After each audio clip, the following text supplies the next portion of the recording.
اللہ تعالیٰ نے انسانوں کی ہدایت اور رہنمائی کے لیے پیغمبر اور رسول بھیجے۔ روایات کے مطابق انبیاء کرام علیہ السلام کی تعداد تقریباً 1,24,000 ہے۔ ان میں رسولوں کی تعداد 313 یا 315 کے قریب بتائی جاتی ہے۔ قرآن مجید میں 25 انبیاء اور رسولوں کا ذکر کیا گیا ہے، جبکہ نبی اور رسول کا بنیادی فرق یہ ہے کہ ہر رسول نبی ہوتا ہے لیکن ہر نبی رسول نہیں ہوتا۔ سوال یہ ہے کہ رسول اور نبی میں کیا فرق ہے؟ نبی اور رسول میں بنیادی فرق یہ ہے کہ ہر رسول نبی ہوتا ہے مگر ہر نبی رسول نہیں ہوتا۔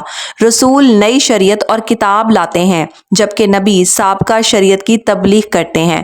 رسول کا رتبہ نبی سے بلند ہے اور وہ خصوصی احکامات کے ساتھ بھیجے جاتے ہیں۔ سب سے پہلے نبی کی پہچان ضروری ہے کہ نبی وہ برگزیدہ انسان ہیں جس پر اللہ تعالیٰ کی طرف سے وحی آتی ہے، اور یہ ضروری نہیں کہ نبی نئی کتاب یا نئی شریعت لائیں، نیا قانون لائیں۔ بہت سے انبیاء اپنے پہلے نبی یا رسول کی شریعت کے مطابق ہی تعلیمات دیا کرتے تھے، جبکہ رسول وہ پیغمبر ہیں جنہیں اللہ کی طرف سے نئی شریعت اور نئی کتاب عطا کی جائے۔ رسول کو کافر یا نافرمان قوم کی طرف بھیجا جاتا ہے اور ہر رسول نبی بھی ہوتا ہے۔ قرآن مجید میں نام کے ساتھ 25 انبیاء اور رسولوں کا ذکر آیا ہے۔ ان میں سے 18 کا تذکرہ سورہ انعام میں ایک ساتھ ہوا جبکہ باقی 7 کا ذکر دیگر صورتوں میں ہے۔ قرآن پاک میں جن 25 انبیاء کے نام کے بارے میں بات کی گئی ان میں حضرت آدم علیہ السلام، حضرت نوح علیہ السلام، حضرت ابراہیم علیہ السلام، حضرت اسماعیل علیہ السلام، حضرت اسحاق علیہ السلام، حضرت یعقوب علیہ السلام،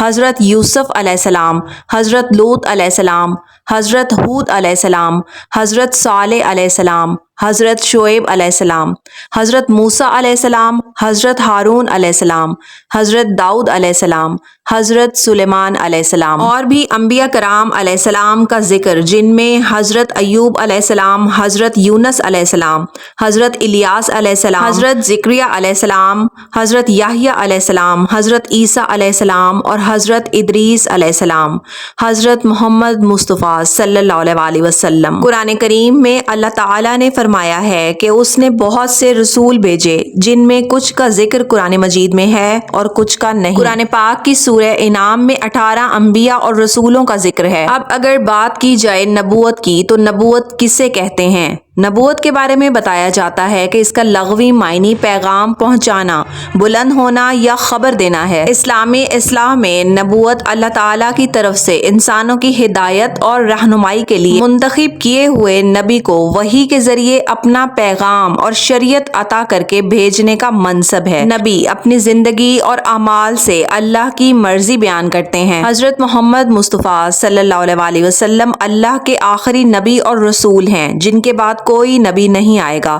حضرت آدم علیہ السلام پہلے نبی ہیں۔ اسلام کے بنیادی عقائد میں سے ایک عقیدہ نبوت اور رسالت ہے۔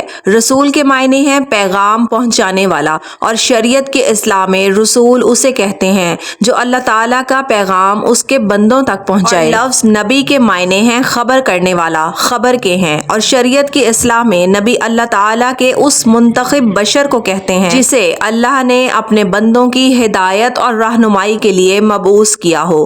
نبی کے معنی ہیں غیب کی خبر دینے والا، اور نبوت کے اور معنی ہیں رفعت و بلندی والا۔ نبی صرف بشر اور مرد گزرے ہیں، کوئی عورت نبی نہیں ہوئی۔ نبوت اور رسالت کی حکمت اللہ تعالیٰ نے خود بیان فرمائی ہے اور فرمایا کہ ہم نے خوشخبری دینے اور ڈر سنانے والے رسول بھیجے۔ اس سے مراد یہ ہے کہ رسولوں کے آنے کے بعد نوع انسانی کے کسی فرد کے پاس کفر و شرک اور ضلالت پر قائم رہنے کی کوئی جواز باقی نہیں رہا کہ وہ اللہ کی عدالت میں یہ عذر پیش کر سکیں کہ ہمیں کوئی راہ حق بتانے والا نہ تھا۔ نبی کی خصوصیت یہ ہے کہ اللہ تعالیٰ اس پر وحی کا نزول فرماتا ہے اور اس کی صورتیں اللہ تعالیٰ نے قرآن کریم میں بیان فرما دی ہیں۔ یاد رہے، نبوت کا مدار علم، عقل، کسب، عبادت و ریاضت اور مجاہدے پر نہیں ہے، بلکہ یہ وہ منصب ہے جو اللہ تعالیٰ کی طرف سے عطا کردہ ہے، اور اللہ تعالیٰ کی عطا ہے۔ وہ جسے چاہتا ہے اس کے لیے منتخب فرماتا ہے۔ ارشاد باری تعالیٰ ہے، اللہ خوب جانتا ہے کہ وہ کس جگہ اپنی رسالت کو قائم کرے گا۔ البتہ یہ بات درست ہے کہ جسے وہ اس منصب کے لیے منتخب فرماتا ہے اسے تمام مخلوق سے اعلیٰ علمی، عقلی اور فکری صلاحیتوں سے سرفراز فرماتا ہے، انہیں غیر معمولی تدبر، قوت فیصلہ اور نور بصیرت عطا فرماتا ہے۔